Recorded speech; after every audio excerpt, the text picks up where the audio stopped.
نیچے شب برات قرآن و حدیث کے مطابق صحیح عقیدہ کے موضوع پر ایک جامع مقالہ پیش کیا جا رہا ہے جس میں قرآن و حدیث کی روشنی میں شب برات کے بارے میں مستند دلائل مختلف آراء اور صحیح اسلامی عقیدے کی وضاحت کی گئی ہے۔ تعارف اسلامی تاریخ اور ثقافت میں عبادات اور خاص راتوں کا ایک خاص مقام ہے۔ ان میں سے ایک وہ رات ہے جسے شب برات کے نام سے جانا جاتا ہے۔ مختلف مسلم معاشروں میں اس رات کو بخشش، توبہ اور دعا کی رات کے طور پر منایا جاتا ہے۔ تاہم اس معاملے میں قرآن اور صحیح حدیث کی روشنی میں صحیح عقیدہ اور عمل کی تفصیل پر گفتگو کرنا نہایت اہم ہے۔ یہ مقالہ بنیادی طور پر درج ذیل پہلوؤں کا احاطہ کرتا ہے۔ قرآن مجید میں ایسی کسی مخصوص رات کا ذکر اس سے منسلک فضائل، صحیح احادیث میں شب برات کے حوالے سے موجود روایات اور ان کی درستی، مختلف فقہی اور نظریاتی اختلافات اور ان کی تشریحات، صحیح عقیدے کے مطابق عمل اور اصلاح ضرورت۔ اس مقالے کا مقصد یہ ہے کہ ہم بغیر اضافی بدعات اور غیر مستند روایات کے صحیح اسلامی عقائد کو سمجھیں اور اپنی عبادات کو قرآن و حدیث کی رہنمائی سے انجام دیں۔ قرآن مجید کی روشنی میں قرآن مجید مسلمانوں کے لیے ہدایت کا بنیادی ذریعہ ہے۔ اس میں عبادت، توبہ، مغفرت اور اللہ کی رحمت کے بے شمار احکامات موجود ہیں۔ قرآن میں اس بات پر زور دیا گیا ہے کہ ہر انسان کو اپنی غلطیوں پر توبہ کرنی چاہیے اور اللہ سے معافی کی دعا کرنی چاہیے۔ توبہ اور مغفرت کا اصول قرآن میں کئی مقامات پر توبہ اور مغفرت کا حکم دیا گیا ہے۔ مثال کے طور پر سورۃ الزمر 39-53 میں اللہ تعالیٰ فرماتے ہیں: قال انبے آدنی الوزنی اس عرفاوا اویلے نفاسن ملیات قنتاوا من روحمین الین نوے الیے غفنرا الزعناؤب جمن الف او، یعنی اے میرے بندوں جو اپنی جانوں پر ظلم کرتے ہیں، اللہ کی رحمت سے نا امید نہ ہو جاؤ، بے شک اللہ تمام گناہوں کو بخش دیتا ہے۔ یہ آیت اس بات کی طرف اشارہ کرتی ہے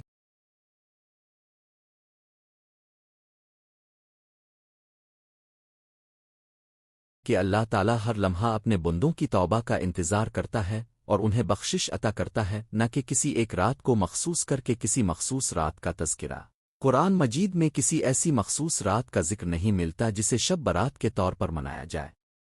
قرآن کی آیات میں عمومی طور پر اس بات پر زور ہے کہ ہر رات توبہ کا وقت ہے اور اللہ کی رحمت ہر جگہ موجود ہے، لہذا قرآن کے مطابق عبادت اور توبہ کا عمل مستقل بنیادوں پر ہونا چاہیے اور کوئی رات دن کسی خاص قسم کی عبادت مغفرت کا مقتضب قرار نہیں دیا گیا۔ صحیح احادیث کی روشنی میں اسلامی شریعت کی دوسری بنیادی ماخذ صحیح احادیث ہیں۔ حدیث نبوی کی روشنی میں مسلمان اپنی عبادات، آداب اور عقائد کو سمجھتے ہیں۔ شب برات کے حوالے سے کچھ احادیث روایت کی گئی ہے، مگر ان کی صحت اور درستی پر علماء کا اختلاف پایا جاتا ہے۔ احادیث کی درجہ بندی اور صحت احادیث کو 3 اقسام میں تقسیم کیا جاتا ہے: صحیح، حسن اور ضعیف۔ صحیح احادیث وہ ہیں جن کا سند، راویوں کی چین مضبوط اور مطابقت رکھتا ہو۔ شب برات کے حوالے سے جو احادیث ملتی ہیں ان میں سے بیشتر کی صحت پر علماء نے تنقید کی ہے اور انہیں ضعیف قرار دیا ہی۔ مثال کے طور پر کچھ روایت میں کہا گیا ہے کہ 14ویں شب کو اللہ تعالیٰ کی رحمت نازل ہوتی ہے اور اس رات گناہوں کی معافی ملتی ہے۔ تاہم اس حدیث کی صحت پر متفق علماء میں اختلاف پایا جاتا ہے کیونکہ اس کا سند مضبوط نہیں ہے۔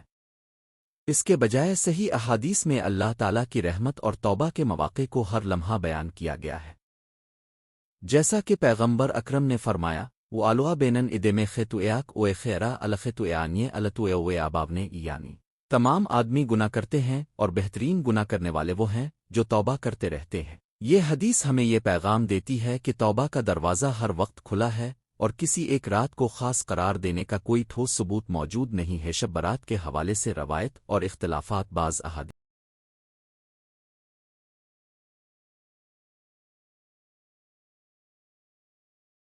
اور روایات میں شب برات کے حوالے سے کچھ خصوصیات بیان کی گئی ہیں، جیسے کہ اللہ کی رحمتوں کا نزول، مردوں اور مردہ افراد کے لیے مغفرت کا وعدہ وغیرہ۔ لیکن ان روایات کی صحت پر مشکوک آراء کی بنا پر صحیح عقیدہ یہی ہے کہ اللہ تعالیٰ ہر رات اپنی رحمت نازل فرماتا ہے۔ کوئی مخصوص رات دن عبادت کا مقدس نہیں۔ حقیقی توبہ اور نیک عمل ہر وقت اختیار کیے جانے چاہیے، نہ کہ صرف کسی خاص رات پر انحصار کیا جائے۔ یہ اصول قرآن و صحیح حدیث دونوں کی بنیاد پر ہے اور اسی پر عمل کرتے ہوئے ہمیں اپنی عبادات اور روزمرہ کی زندگی کو منظم کرنا چاہیے۔ اسلامی عقائد کی صحیح تفہیم: عبادت اور روحانیت کا مستقل عمل۔ اسلام میں عبادت صرف مخصوص دنوں آراتوں تک محدود نہیں ہے، بلکہ یہ